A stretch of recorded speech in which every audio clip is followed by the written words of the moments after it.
প্রিয় ছোট্ট বন্ধুরা, আশা করছি তোমরা সবাই অনেক ভালো আছো, সুস্থ আছো। আজ এই ভিডিওটিতে তোমাদেরকে পশু দিয়ে কিভাবে তোমরা ছবি আঁকবে খুব সহজে বা সিনারি আঁকবে সেটি তোমাদেরকে দেখাবো এবং কালার করেও তোমাদেরকে দেখাবো। তো এখানে তোমরা দেখতে পারছো যে আমি প্রথমে পশুটি আঁকার জন্য দেখো 3টি সার্কেল দিয়ে নিয়েছি, অর্থাৎ আমি প্রথমে স্ট্রাকচার ধরেছি, বুঝতে পারছো?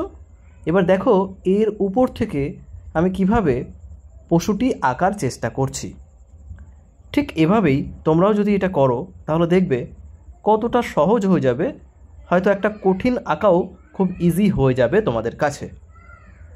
যেমনটা আমি এখন এখানে প্রথমে কিন্তু ড্রয়িং ধরে নিই, প্রথমে ধরেছি স্ট্রাকচার বা প্রথমে সার্কেল ধরলাম, তাই না? দেখো 3টে ছোট, তার থেকে একটু বড়, আর একেবারে শেষেরটা আরও একটু বড় সার্কেল পরপর একটু দূরত্ব অনুযায়ী দেখো এখানে বসিয়ে দিয়েছি। ঠিক এভাবেই তোমরা এটিকে বসাবে এবং তারপর ঠিক যেমনভাবে সার্কেলের উপর থেকে আমি এই কাজগুলি করছি, অর্থাৎ পা বা মুখের পার্ট, চোখ, যে যে জায়গাগুলিতে বসিয়ে দিয়েছি, তোমরাও যদি ঠিক এইরকমভাবে কাজটি করো তাহলে দেখবে খুব সহজেই এই ছবিটি তোমরা কিন্তু করতে পারবে। এখানে পশুটি কী এঁকেছি তোমরা অবশ্যই কমেন্টের মাধ্যমে জানিও। আচ্ছা, এখানে দেখেই বুঝতে পারছো যে পশুটিকে আমি দেখাতে চাইছি যে এখানে লাফিয়ে চলছে, হ্যাঁ, এমনভাবে দেখানোর চেষ্টা করেছি। এবার এখানে ছোট্ট একটা সিনারি করে দিলাম, দেখো পেছন দিকে কিছু গাছ করে দিয়েছি এবং এখানে সিনারি কিন্তু তোমরা তোমাদের নিজেদের মতো করেও কিন্তু এটাকে সাজিয়ে নিতে পারো। আমি আমার মতো করে একটা এখানে তোমাদেরকে দেখিয়ে দিলাম। হ্যাঁ, সামনে একটা ছোট্ট জলাশয় বা বলতে পারো যে ছোট নদী এবং দূরে দেখা যাচ্ছে ঘরবাড়ি, যেমনটা হয়। তো সিনারি আঁকার সময় ঠিক এভাবেই তোমরাও নিজেদের মতো করেও কিন্তু আঁকতে পারো, ঠিক আছে? তো চলো এবার আমরা কালারের প্রসেসটি দেখে নিই।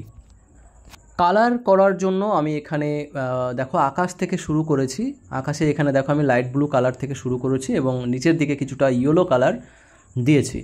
তোমাদেরকে একটু জানিয়ে রাখি, দেখো কালার করার জন্য আমি কিন্তু এখানে ভিডিওটা একটু এখানে ফাস্ট করে দিয়েছি। আশা করছি তোমাদের খুব একটা প্রবলেম হবে না, তবে তারপরেও যদি তোমাদের প্রবলেম হয় তোমরা জানাতে পারো। ভিডিও পরবর্তীতে আরও স্লো করে দেওয়ার চেষ্টা করব। ভিডিও স্লো করলে ভিডিও অনেকটাই বড় হয়ে যায়, যে কারণে কিন্তু এখানে আমি একটু ফাস্ট করে দিলাম।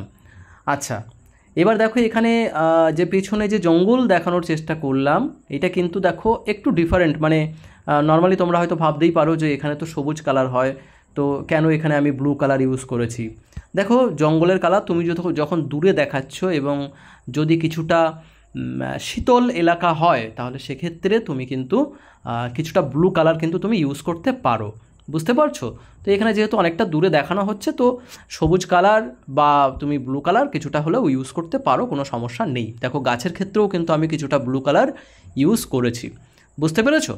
আচ্ছা, এরপর যত সামনের দিকে আসবো তত কিন্তু আস্তে আস্তে কালারের যে বলা যেতে পারে যে ডিটেল, সেই ডিটেল কিন্তু আস্তে আস্তে বাড়বে। যেমন এখানে গাছের যে কালারটা করা হয়েছে সেই কালারে দেখো অনেকটাই কিন্তু ডিটেল দেওয়া হয়েছে, বুঝতে পারছো? ঠিক একই রকমভাবে সামনে যখন দেখো যে ঘাসগুলি রয়েছে, ঘাসগুলিকেও যখন করব তখনও কিন্তু চেষ্টা করব কিছুটা ডিটেলে করার, কারণ যত সামনে দেখাবে তত কিছুটা ডিটেলে দেখাবে এবং যত পেছনের দিকের অংশে কাজ করবে তত কিন্তু অতটা ডিটেলে গেলে কিন্তু হবে না, বোঝা যাচ্ছে? তো এখানে তোমরা দেখতে পাচ্ছ যে জলের কালারে কিন্তু আমি দেখো একটা রং দিয়েই কিন্তু কাজ এখানে করছি। আমি চাই না যে এখানে তোমরা এক গাদা রং নিয়ে সমস্যায় পড়ো।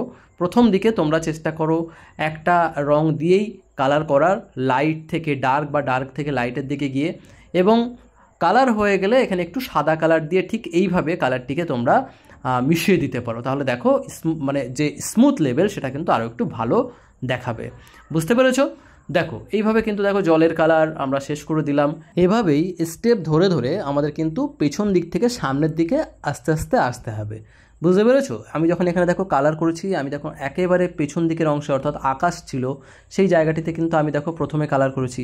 তারপর যখন আমি সামনের দিকে আসছি সেই জায়গাগুলিকে কিন্তু আমি আস্তে আস্তে পরে কালার করছি, বোঝা যাচ্ছে? মানে তাতে করে কি হয়, তোমার ছবিটা কিন্তু নষ্ট হয়ে যাওয়ার সম্ভাবনা বা নোংরা হয়ে যাওয়ার সম্ভাবনাটা কম থাকে। আর হ্যাঁ, একটা বিষয় তোমাদেরকে জানিয়ে রাখি, এখানে দেখতে পাচ্ছ যে এখানে যে ঘাসগুলি করা হচ্ছে, দেখো ঘাসের শুরুটা কিন্তু আমি প্রথমে কিন্তু দেখো লাইট কালার দিয়ে শুরু করেছি। তার কারণ এখানে দেখো জলের কালার যেখানে শেষ করেছি সেই জায়গাটা কিন্তু দেখো কিছুটা ডার্ক ছিল, যে কারণে ঘাসের কালার আমি কিছুটা দেখো লাইট থেকে শুরু করেছি, বুঝতে পারলে? এবং তাতে করে দেখো জায়গাটা কিন্তু কিছুটা হলেও দেখো ফুটে উঠছে, বুঝতে পারছো? তো এই জায়গাগুলো তোমাদেরকে একটু বুঝতে হবে যে যখন তুমি কালার করছো তখন দেখা যাচ্ছে জলের কালার এখানে ব্লু দিয়েছি, এখন ঘাসের কালারও যদি ওই জায়গাটাতে ব্লু দিয়ে দিই, হ্যাঁ, তাহলে কিন্তু দুটো কালারের মানে ফুটবে না, কিন্তু বুঝতে পারছো, ফুটে উঠবে না। হ্যাঁ, মানে দুটো কালারই তো সেম মিশে যাবে। আলো ছায়ার ব্যাপারটা তো পরে আসছে, কিন্তু তার আগে পাশাপাশি দুটো একই কালার না দেওয়ার চেষ্টা করবে, বুঝতে পারছো? তো এখানে দেখতে পাচ্ছ যে আমি কিন্তু জলের কালারের সঙ্গে যখন সামনে ঘাস করেছি, ঘাসের পাড়টা কিন্তু যথেষ্ট ভালোভাবেই কিন্তু দেখো ফুটে উঠেছে। হ্যাঁ, আর একেবারে শেষে এখানে পশুটিকে কিন্তু কালার করছি। তো পশুটি কালার করার জন্য তোমরা প্রথমে দেখতেই পারছো, প্রথমে একটি লাইট কালার নিয়েছিলাম এবং তারপর এর উপরে কিন্তু দেখো আমি ব্রাউন কালার দিয়ে কিন্তু ডার্ক জায়গাগুলিতে বা যে জায়গাগুলি কিছুটা ছায়া পড়ার কথা সেই স্থানগুলিতে কিন্তু আমি কিছুটা ডার্ক কালার করে ফেলছি। তো এইভাবেই তোমরা কিন্তু তোমাদের কাজটিকে শেষ করতে পারো। তো ভিডিও এই পর্যন্তই থাকবে। ভিডিও ভালো লাগলে অবশ্যই লাইক করে দিও, তার সঙ্গে কমেন্ট করতে ভুলো না। সবাই ভালো থেকো, সুস্থ থেকো আর নিজের খেয়াল রেখো। বাই।